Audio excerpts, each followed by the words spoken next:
Eh bien bonjour à toutes et à tous, c'est le fermier auvergnat. Alors cette semaine, comme vous pouvez le voir derrière moi, on se retrouve sur le chantier de reconstruction de notre stabulation. Donc pas mal d'événements sont arrivés pour en arriver jusqu'ici. Donc vous verrez dans la vidéo toutes les étapes de déconstruction du bâtiment, que ce soit du désamiantage, la déconstruction de la charpente, le terrassement de la nouvelle fosse.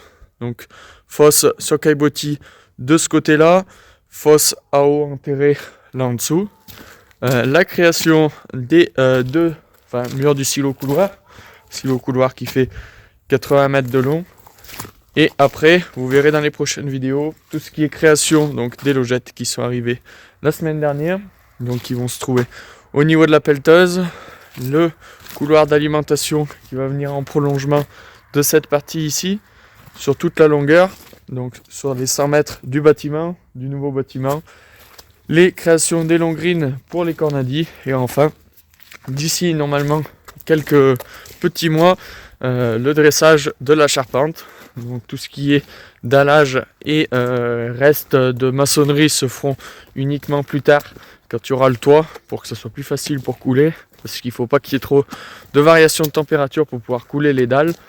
Donc voilà, là tout ce qui est du gros de maçonnerie, ça va bientôt toucher à son terme. Donc les silos couloirs sont terminés.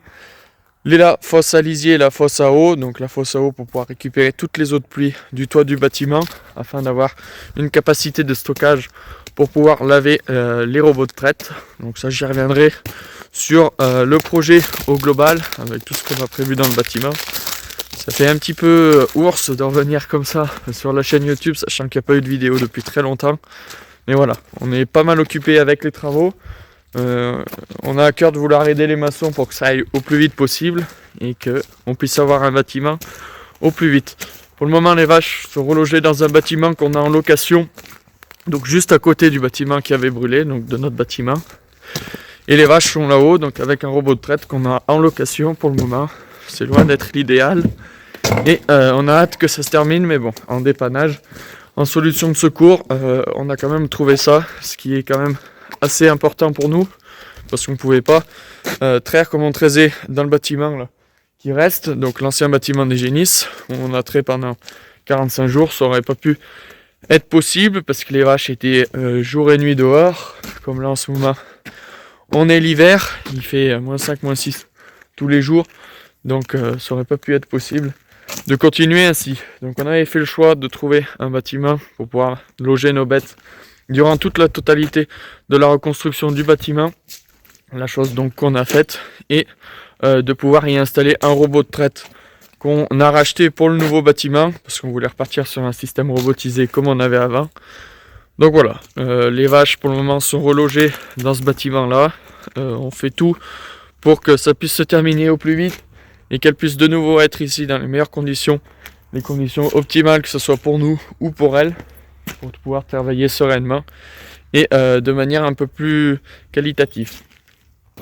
On a également dressé tout ce qui est les murs de la laiterie, la future laiterie qui sera là en dessous, des niches à veaux, et là où il y a les banches là, des maçons, toute cette partie jusqu'à la grue là-bas, des petits veaux, donc jusqu'au sevrage. Ensuite on aura les génisses, puis les laitières de l'autre côté.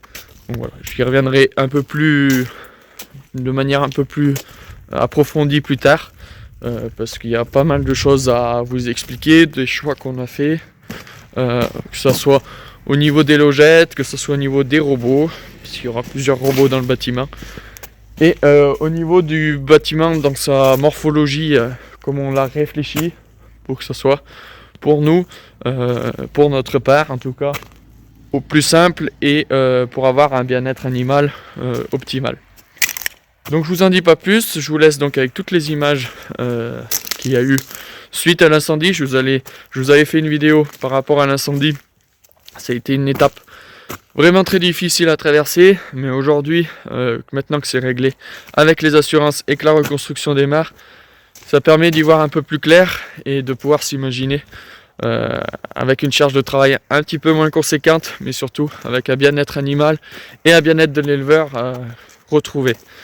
Donc voilà, je vous laisse avec toutes ces images, donc les images après incendie, donc tout ce qui est désamiantage donc par une entreprise spécialisée, tout ce qui est déconstruction de la charpente, démolition du bâtiment, la terrassement de la fosse, la réalisation de la fosse, des fosses, la réalisation du silo couloir et bien sûr la réalisation des murs de la laiterie et des veaux. Donc voilà, j'en profite aussi pour remercier l'entreprise Galet, donc nos maçons, qui interviennent pour le moment sur le chantier, donc depuis le mois de septembre. Ça fait déjà 4 mois qu'on est en chantier et qui devrait rester encore quelques mois chez nous. Voilà, je vous en dis pas plus, je vous laisse à une prochaine pour une prochaine vidéo. Bye.